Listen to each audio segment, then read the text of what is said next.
Hola y sean bienvenidos a su canal. En este video te contaré 3 historias que ocurrieron en pueblos. No olvides suscribirte y darle like al video para seguir haciendo más contenido. Sin más, los dejo con el video. El padre sin cabeza.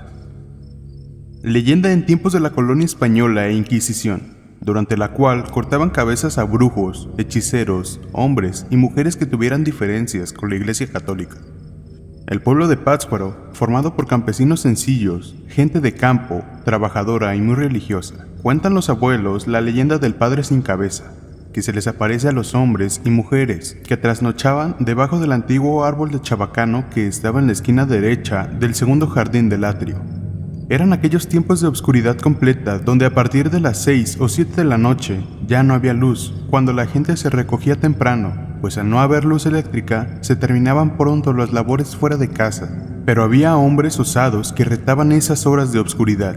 El templo era un sitio que daba miedo bajo esas condiciones. A pesar de ser la casa de Dios, por las noches se escuchaban ruidos extraños, se veían sombras vagar por el claustro.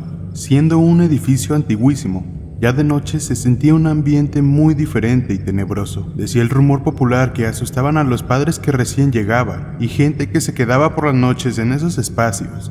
Muchas historias de aparecidos circulaban de boca en boca. Fue uno de esos días en el que el sacerdote en turno salió al patio azotea que hay antes de la escalera de caracol para subir al campanario, para refrescarse con el viento que corría de norte a sur, pues eran de esas noches calurosas en que uno necesita refrescarse. Al salir a la terraza, notó una enorme calma sobre el jardín. Se escuchó el canto de un tecolote a lo lejos. Cerró los ojos al sentir una brisa que acariciaba y refrescaba su rostro. De pronto, los abrió al escuchar un pequeño quejido. Inmediatamente enfocó la vista para ver a través de la oscuridad de donde venía ese sonido lastimero. Sintió escapársele el alma del cuerpo, pues alcanzó a notar un monje debajo del árbol de chabacano, que al mirarlo bien se dio cuenta que no tenía cabeza, y en ese momento lanzaba otro quejido. ¡Ah! Corrió al interior de su cuarto, pues el sentimiento de terror lo había embargado al ver un alma en pena de algún franciscano que trataba de comunicarse con él. ¿Qué habrá querido decirme? Esa era la pregunta que se hacía el pobre sacerdote. Pronto cundió la noticia del aparecido, el padre sin cabeza. Los curiosos llegaban a adquirir detalles del suceso y se tejían los más variados y fantásticos comentarios. La gente de avanzada edad definía el asunto como acechanzas del demonio, algún mandato celestial que no cumplió en vida, decían otros. Otros más decían, algún pecado hizo en vida y ahora Dios no lo deja descansar. Hay que hacerle algunas misas para que su alma descanse en paz, decían otros. Han pasado muchos años y el suceso apenas si se recuerda, pero si eres observador y algún día pasas por ese espacio en la madrugada, tal vez tengas la suerte de verlo. La segunda historia que les contaré se titula La Cosa Black. Pedro era un joven de Cuatlichán, campesino como su padre, dedicado al cultivo de la tierra, sembrado de maíz y frijol. Era de comprenderse que por su juventud a Pedro le gustaba mucho la fiesta, y fue precisamente en una de esas del pueblo vecino de San Luis Huexotla donde conoció a María, una muchacha sencilla y bonita, que al ver a Pedro quedó prendido de su belleza, y empezó a cortejarla hasta declararle su amor, y corriendo con buena fortuna fue correspondido por María. A partir de ese entonces, Pedro empezó a visitar a María, ahora su novia.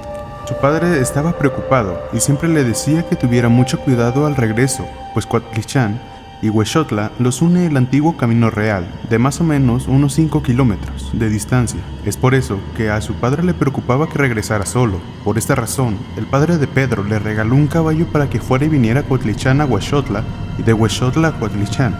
Pedro estaba feliz porque ahora se trasladaba más rápido para ver a su novia. Pedro cada día disfrutaba más de la compañía de su novia, por lo tanto empezaba a regresar a Cuatlichán más tarde que de costumbre. Llegaba a las primeras casas del pueblo cuando ya la noche empezaba a caer. Esto no le preocupaba a Pedro, pues cuando uno se enamora el tiempo y la distancia es lo que menos importa. Varios de sus amigos lo bromeaban con historias de fantasmas y aparecidos que se habían visto de noche sobre el camino, sobre todo porque sabían que regresaba tarde por el antiguo camino real. Este camino era sombrío, lleno de árboles por ambos lados, totalmente solitario.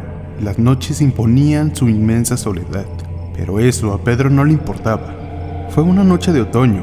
Como de costumbre, a Pedro se le había hecho tarde por quedarse a platicar un poco más con María. La noche había caído ya, Eran como las 10 o 10:30 de la noche. Pedro se despidió prometiéndole a su novia regresar al otro día. Montó su caballo y tomó el camino de regreso a Cuautlichan. A la salida del pueblo de Huexotla hay una barranca y un antiguo puente colonial para cruzar. Pedro venía recordando los bellos momentos que había pasado instantes antes con María, cuando al llegar a dicho puente su caballo empezó a ponerse nervioso, tanto así que sacó a Pedro de sus pensamientos. Así llegó al puente y antes de cruzar el caballo se detuvo totalmente y no quiso bajar el puente. Pedro se preguntaba qué le estaba pasando al caballo. Dicen que los animales presienten el peligro. Su caballo, un manso retinto, comenzó a parar las orejas, pues había advertido algo fuera de lo común metros más adelante. El palomo, que así desea llamar el noble animal, comenzó a temblar y a corcovear un poco. Luego se rehusó a seguir avanzando. El animal comenzó a relinchar, a pararse a dos patas y lanzar cosas a diestra y siniestra. Trató de calmarlo, pero fue inútil. Pedro le ordenaba avanzar, pero el caballo daba un paso hacia adelante y enseguida se regresaba. Empezó a sentir unas escalofríos recorrer su piel. El ambiente nocturno cambió drásticamente. El caballo ya mufaba. Pedro empezó a sentir miedo y en un arranque de desesperación tomó su fuete y lo azotó en la enanca del caballo.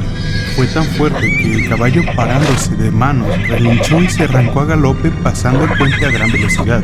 Fue ahí cuando Pedro vio claramente salir por la parte de abajo del puente una cosa blanca, transparente y misteriosa. Pedro se sujetó al caballo, pues venía asustado y desbocado. Miró de reojo a la cosa blanca que flotaba al parejo de su caballo, de forma lateral, entre los árboles. Era tanto su terror que ya no sabía si soltarse o sujetarse a su caballo, y a todo galope se dirigía a Cuautlichan. Fueron momentos eternos de miedo y terror para Pedro, que afortunadamente para él, después de un rato, las primeras casas de Cuautlichan se comenzaron a mirar, y cuando más se acercaba a la población, la cosa blanca empezó a quedarse entre los árboles hasta que desapareció. Fue así como llegó al centro de la comunidad de Cuautlichan, con un caballo reventado por la carrera y él con el corazón en la boca. Y esto fue lo que le pasó a Pedro de Cuautlichan. Nunca más fue a ver a su novio, pues tenían miedo de volverse a encontrar con esa cosa blanca.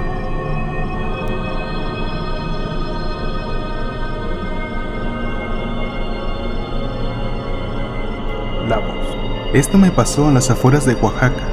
Estaba visitando a mi mejor amiga que vivía en una zona muy cara de la ciudad. Como a las 10 de la noche se le ocurrió la brillante idea de ir a ver a otra amiga que vivía en las afueras de la ciudad, rumbo a Mitla. No sé por qué, pero no le marcó para preguntarle si iba a estar en su casa.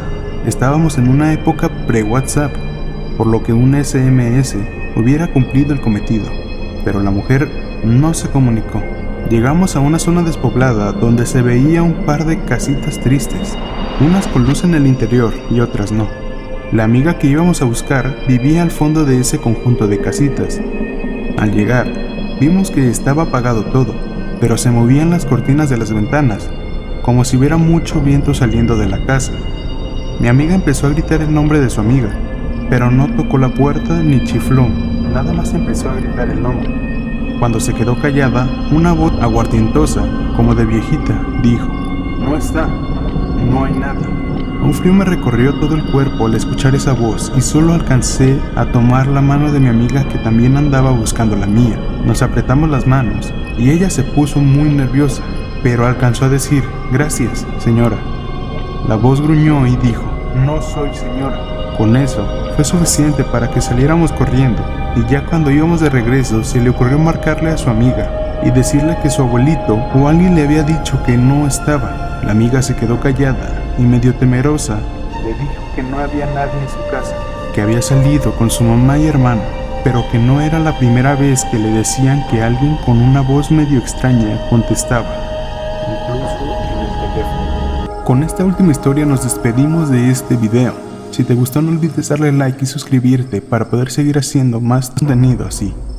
Nos vemos hasta la próxima.